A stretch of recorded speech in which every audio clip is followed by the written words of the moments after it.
Hi అండి, welcome to సాయిస్ kitchen. బాగున్నారండి మీరు? మేమైతే బాగున్నామండి. ఇప్పుడైతే నేను సొరకాయతో బజ్జీ చేసి చూపిస్తానండి. ఇగుండి నేనైతే చిన్న సైజు సొరకాయ తీసుకున్నానండి. సన్నంగా ఉండాలండి. ఈ విధంగా సన్నంగా లేతగా ఉండేటట్టు ఉంటే మనకైతే బజ్జీలు మంచిగా వస్తాయండి. ఇగుండి రెండు చివర్లు కూడా కట్ చేసుకున్నాను. ఇప్పుడైతే ఈ తొక్క తీసేసుకుందాం అండి. ఇందులో అయితే సగం చేసుకుందామండి. ఇప్పుడు చూడండి, నేనైతే ఈ చిన్న సొరకాయలో సగం చేసుకుంటానండి. దీనిపైన ఉన్న తొక్క తీసేసుకుందాం.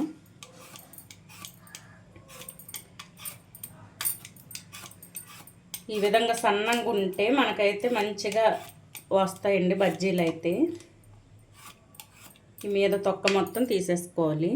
చూడండి, పైన తొక్క తీసేసుకోనండి. ఇప్పుడైతే ఇది మనం తిన్నగైనా కట్ చేసి చేసుకోవచ్చండి. ఇలా రౌండ్గా చక్రాల్లాగా కూడా చేసుకోవచ్చండి. చూడండి, ఈ విధంగా చక్రాల్లాగా, మరీ సన్నంగా కాకుండా చూడండి ఏ విధంగా ఉండాలో. చూడండి, ఈ విధంగా ఉండేటట్టు చేసుకోండి. ఈ విధంగా అయితే చక్రాలను చేసుకోవాలండి. ఇవన్నీ కూడా ఇదే విధంగా చేసుకుందామండి.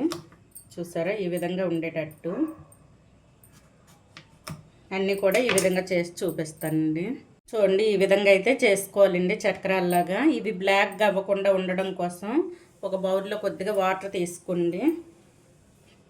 వాటర్ తీసేసుకొని ఇందులో కొద్దిగా సాల్ట్ వేసుకోవాలండి. సాల్ట్ వేసుకొని ముక్కల్ని అయితే వాటర్లో వేసుకుందాం. ఇలా వేసుకోవడం వల్ల ఇవి నల్లపడవండి. మనం పిండి కలిపేలోపు ఇవైతే పక్కన పెట్టేసుకుందాం అండి. మనం ఈ విధంగా చేసుకోకపోతే మనం పిండి కలిపే టైంకి బ్లాక్గా అయిపోతాయండి ఇవి. ఈ విధంగా వేసుకొని అయితే ఇవి పక్కన పెట్టేసుకుందాం. ఇప్పుడైతే ఒక బౌల్ తీసుకుందాం అండి. ఒక బౌల్ తీసుకొని ఇందులో అయితే ఒక 3/4 కప్పు వరకు శనగపిండి వేసుకుంటాను.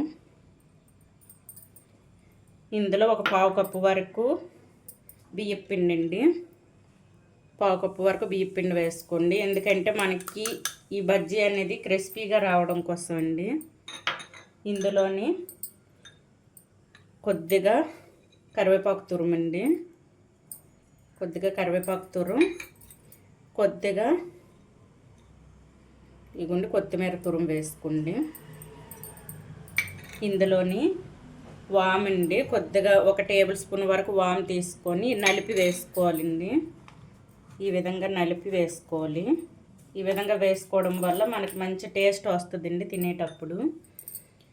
ఇది కలర్ రావడం కోసం అయితే కొద్దిగా పసుపు వేసుకుంటాను. మనకి మంచి కలర్గా రావాలంటే పసుపు వేసుకోవాలండి. ఇందులోనే 1 టేబుల్ స్పూన్ వరకు కారం అండి. ఇందులో టేస్ట్కి సరిపడా సాల్ట్ వేసుకోండి. ఇంతే అండి. ఇప్పుడు కొద్దిగా వాటర్ వేసుకొని కలిపేసుకుందాం.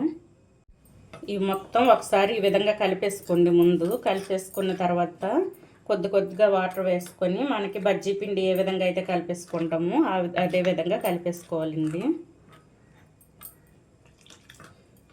కొద్దిగా వేసుకొని కలిపేసుకోవాలి. మరీ చిక్కగా కాకుండా కొద్దిగా పలచగా ఉండేటట్టు కలిపేసుకోండి.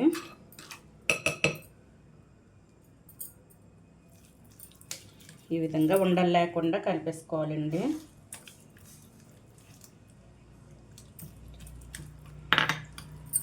చూడండి, పిండి అయితే ఈ విధంగా కలిపేసుకోవాలండి. చూసారా, మరీ పలచగా కాకుండా మరీ చిక్కగా కాకుండా ఈ విధంగా ఉండాలండి పిండి అయితే.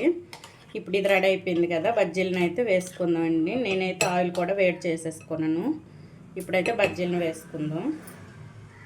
ఆయిల్ అయితే మనకు వేడైందండి. ఇది పూర్తిగా సిమ్లో ఉంచేసుకొని చూసారా, ఇవైతే నల్లపడలేదు చూడండి, సాల్ట్ వాటర్లో వేయడం. ఇవి పక్కన పెట్టేసుకొని చూడండి, పిండిలో ఒక్కొక్కటిగా కలుపుకుంటూ ఈ విధంగా కలుపుకుంటూ వేసుకోవాలండి. ఫ్లేమ్ పూర్తిగా సిమ్లోనే ఉంచేసుకోండి. పూర్తి సిమ్లో ఉంచేసుకొని కలిపేసుకోవాలి. ఇవి వేయించుకోవాలండి పూర్తి సిమ్లో ఉంచేసుకొని.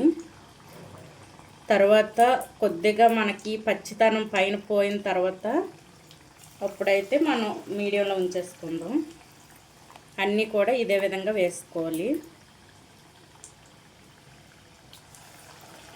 అన్నీ కూడా ఇదే విధంగా వేసుకుని చూపిస్తానండి. చూడండి, ఈ విధంగా వేసుకుని రెండు వైపులు కూడా తిప్పుకోవాలండి. రెండు వైపులు కూడా ఈ విధంగా తిప్పుకోవాలి. ఎటువంటి సోడా ఏం అవసరం లేదండి, వేయవలసిన అవసరం లేదు. మనకైతే మంచిగా వస్తాయండి సొరకాయ బజ్జీ అయితే. చూసారా, పొంగుతూ వస్తున్నాయి. ఈ విధంగా అయితే చేసుకోవాలండి. ఇప్పుడు చూడండి, పైన పచ్చదనం పోయింది కదా. ఇప్పుడైతే ఫ్లేమ్ మీడియంలో ఉంచేసుకొని వేయించుకుందాం. ఇప్పుడైతే ఫ్లేమ్ మీడియంలో ఉంచేసుకున్నానండి. చూడండి, రెండు వైపులా మంచి గోల్డెన్ కలర్ వచ్చేంత వరకు వేయించుకోవాలి ఇవి.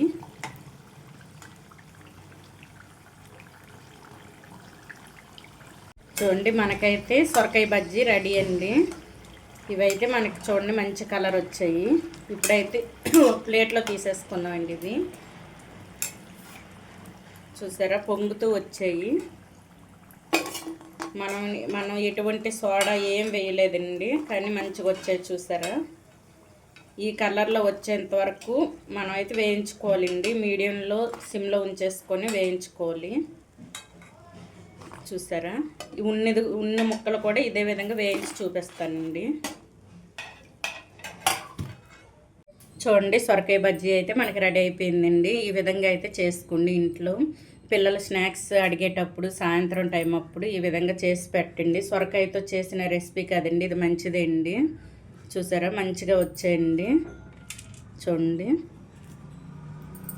ఈ విధంగా అయితే చేసుకోండి. పిల్లలు స్కూల్ నుంచి వచ్చేటప్పుడు ఈ విధంగా అయితే చేసి పెట్టండి. మనం ఏ సోడా ఏది కుకింగ్ సోడా ఇవే వేయలేదండి, కానీ చూసారా మంచిగా వచ్చాయి. ఈ విధంగా అయితే సొరకాయ ఇంట్లో కనుక ఉంటే ఈ విధంగా స్నాక్స్ చేసి పెట్టండి పిల్లలకి. ఈ సొరకాయ బజ్జీ కనుక మీకు నచ్చినట్లయితే అండి లైక్ చేయండి, షేర్ చేయండి, నా ఛానల్ను సబ్స్క్రైబ్ చేసుకోండి. ఓకే, బాయ్ అండి.